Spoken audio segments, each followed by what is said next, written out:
देखिए, नीतीश कुमार जी के लिए कोई वैकेंसी नहीं है प्रधानमंत्री जी का।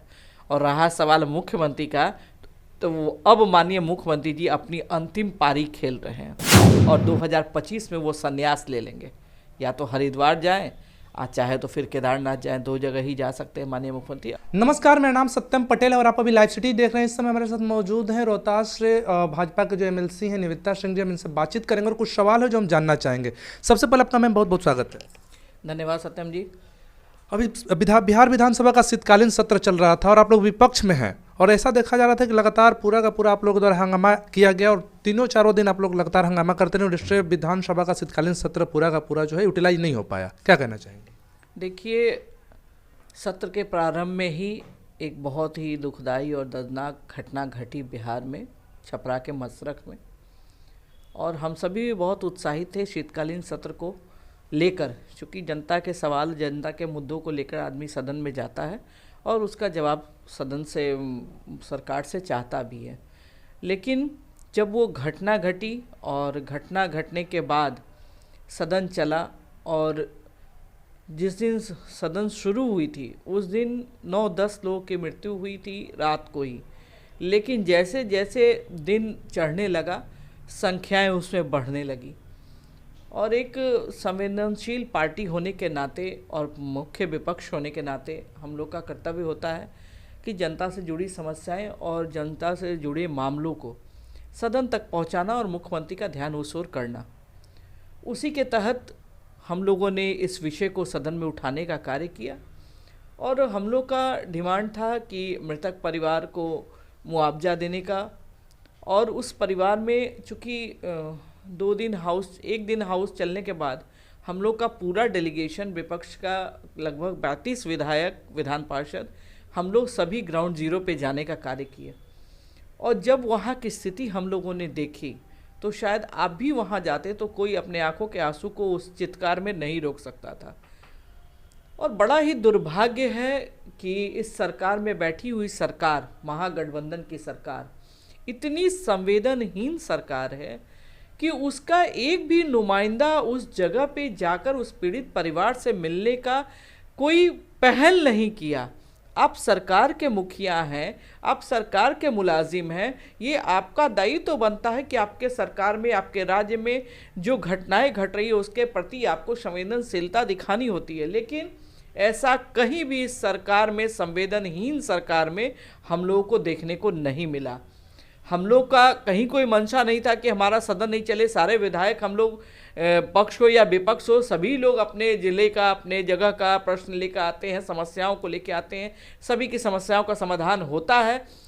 तो उस नाते जब हम लोगों ने लगातार मांग की और उसके बाद माननीय मुख्यमंत्री जी का विधानसभा में संवेदनहीन बयान जो आता है कि जो शराब पिएगा वो मरेगा ही, तो ये बहुत ही शर्मनाक शब्द, एक बहुत ही 20 वर्षों के मुख्यमंत्री का जो बयान था वो पूरे बिहार की जनता को नहीं पचेगा। और उस लोग ने जो मरे हैं, मृतक परिवार, वो भी लोगों ने आपको मत दे के आपको मुख्यमंत्री बनाया है, तो उसके प्रति आपकी जवाबदेही बनती है। और आप एक संवेदनशील मुख्यमंत्री का आपने कोई रूप नहीं दिखाया इस सरकार में। इसके कारण हम लोगों को प्रतिदिन, हम लोगों ने सदन में, इसलिए जो भी हमारा लड़ाई लड़ना था जनता के लिए वो लड़ने का हम लोगों ने काम किया। लेकिन फिर भी 6 दिनों के इस सत्र में मुख्यमंत्री के कान पर कोई जूं नहीं रेंगा।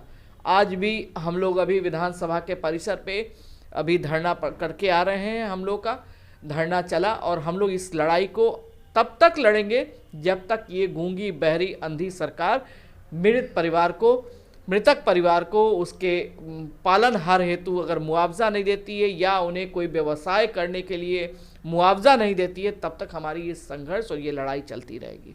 और नीतीश कुमार ने तो स्पष्ट तौर पर, जैसे कि आपने भी बताया, विधानसभा में इस चीज़ को डिनाई कर दिया क्योंकि बिहार में शराबबंदी है और शराबबंदी के बाद भी अगर लोग शराब पी रहे हैं और मर रहे हैं तो इसमें मुआवजा क्यों दें? तो क्या आपको लगता है कि बिहार में शराबबंदी में, देखिए, जब बिहार में शराबबंदी 2016 में हुई थी तो उस समय हम लोग सरकार से अलग थे।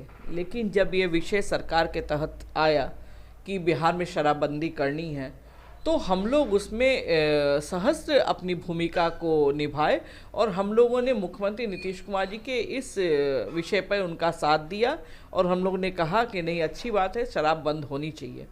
लेकिन 2016 से 2022 तक नीतीश जी कहीं से भी शराब को पूर्ण रूपेण बंद करने में सफल नहीं हो सके। और प्रतिदिन आप भी मीडिया से जुड़े हुए हैं, आप भी देखते हैं, ये तो बड़ी घटना घटी मशरक में। आए दिन 5, 10, 15 लोग ऐसे ही जहरीली शराब पी के 2016 के बाद मरते रहे हैं। तो आप शराबबंदी भी किए हैं, कानून भी बनाए हैं, लेकिन कानून का अनुपालन नहीं किया जा रहा है। हमारे प्रशासनिक जो अमला है, हमारा नीतीश जी का अमला है, वो कहीं से भी इसकी भूमिका को नहीं निभा पा रहा है और प्रशासन की सहभागिता से ही कहीं पे शराब बिकता है, इससे कहीं कोई इनकार नहीं कर सकता है। आप लोग पहले नीतीश कुमार के साथ ही थे, आपकी पार्टी में नीतीश कुमार के साथ ही, और आपने अभी भी बताया कि जब शराबबंदी आया था तो हम लोग विपक्ष में थे, फिर भी समर्थन किए थे। और अभी पहले भी शराब से लोगों की मौत होती थी, लेकिन जब आप लोग साथ में थे नीतीश कुमार जी की, आपकी पार्टी जब उनके साथ में थी, तो कभी ऐसा हल्ला हंगामा आप लोगों के द्वारा नहीं किया जाता था। लेकिन आप लोग अब विपक्ष में आ गई हैं तो इसकी नाकामियाँ आप लोग बताने लगी हैं। देखिए, नाकामियाँ हम नहीं बता रहे हैं। जो आज हमारे अपोजिशन में आने के बाद जो वर्तमान की घटनाएं घटेगी, हम उन्हीं मुद्दों को लेकर सदन में जाएंगे या सरकार से उस विषय की मांग करेंगे। जब हम सरकार में थे तो हमारी भूमिका सरकार की थी, तो जो प्रतिपक्ष थे वो अपनी मांग करते थे। लेकिन जब हम सरकार में थे तो इतने हम संवेदनहीन नहीं थे। हम जनता की आवाज़, लोगों की बात को सुनने का काम करते थे। जैसे मुख्यमंत्री जी ने कहा कि शराब पी के जो मरेगा उसको मुआवजा नहीं दे, कहीं कोई इसका प्रावधान नहीं है। तो आप अपने ही बातों से 2016 में आपने दिया है मुआवजा, 2012 में आपने दिया है मुआवजा, तो आप किस सिद्धांत और नियम की बात करते हैं माननीय मुख्यमंत्री जी? जब आपने दिया है उस मुआवजे को लोगों को, जब आप एक नाव की दुर्घटना होती है जिसमें बैठना है 15 लोगों को, बैठ के लोग 50 लोग जाते हैं, नाव की दुर्घटना घटित होती है, तो आप उसको मुआवजा राशि देते हैं। तो क्या उस परिवार को आप नहीं दे सकते हैं जिसके घर में एक चिराग नहीं बचा, जिसके घर में आग देने वाला 1 साल का बच्चा आग दे रहा है, जिसके घर में 4 महीने का बच्चा आग दे रहा है, किसके घर में 4-4 लोग की मृत्यु हुई है, किसके घर में 7-7 लोगों की मृत्यु हुई है, उस घर का लालन पालन भरण पोषण कैसे चलेगा माननीय मुख्यमंत्री जी? तो इसके लिए हम लोगों ने इस विषय का आवाज़ बनाया और आवाज़ हम लोग की तब तक जारी रहेगी जब तक ये सरकार सुनेगी नहीं। ये जो सरकार अभी चल रही है, चाचा भतीजे की सरकार, चाचा भतीजे की सरकार, अभी चाचा से भतीजा सीख रहे हैं कि 2023 में हम कब मुख्यमंत्री का गद्दी संभालेंगे, तो भतीजा अभी चुपचाप बैठे हुए हैं। अब भतीजा को बहुत खुशी हो रही है अंदर अंदर कि भले बीजेपी वाले चाचा जी को गाली दे रहे हैं, तो भतीजा कैसे बोलेंगे? अभी बोलना नहीं ना, उनको लाभ लेना। अभी तो उप मुख्यमंत्री आगे मुख्यमंत्री बनना है, तो रास्ता क्लियर करने के लिए कैसे बोलेंगे कि नहीं हाँ सही में शराबबंदी अभी नहीं आपके यहाँ पूर्ण रूप से सफल है? तो ये सब विषय है, वो इंटरनल है, वो बोले नहीं बोले उससे क्या फर्क पड़ता है? वो बोलने के लिए थोड़ी ना उप मुख्यमंत्री बने हैं, सत्ता सरकार में गए हैं। वही नीतीश कुमार, उनको भी लात मार के हटाया था, उनको छोड़ के रातों रात चले गए थे, भाजपा के साथ आ गए थे। आज वही मुख्यमंत्री फिर उनके साथ चले गए हैं, तो फिर वो अपना भविष्य समझे कि फिर वो किधर जाएंगे चाचा पलटी मार के, जिसके कारण वो चुप है, बिहार की जनता के हित की बात नहीं कर रहे हैं। तो ये जनता तो सब कुछ जानती है, ये पब्लिक है, सब कुछ जानती है, सारा हिसाब करेगी 25-24 में। तो मैं कहना चाहूँगी मुख्यमंत्री जी से और उप मुख्यमंत्री जी से कि आप शराबबंदी कानून को और कठोर कीजिए। जिस तरह से भाई मर्डर केस का जो हत्यारा होता है उसको 302 में फांसी की सज़ा दी जाती है, क्या उसको बोलते हैं, आजीवन कारावास होता है, उस तरह से शराब के भी मामले में जो पकड़ाते हैं उनको आजीवन कारावास हो, फांसी की सज़ा दी जाए। इस तरह से कठोर कानून बनने चाहिए जिसके कारण लोगों में डर हो। हम शराब कभी नहीं चाहेंगे बिहार में खुले, ताकि बहुत सारे परिवार जो लोग होते हैं पी के अपने घर परिवार को बर्बाद कर लेते हैं।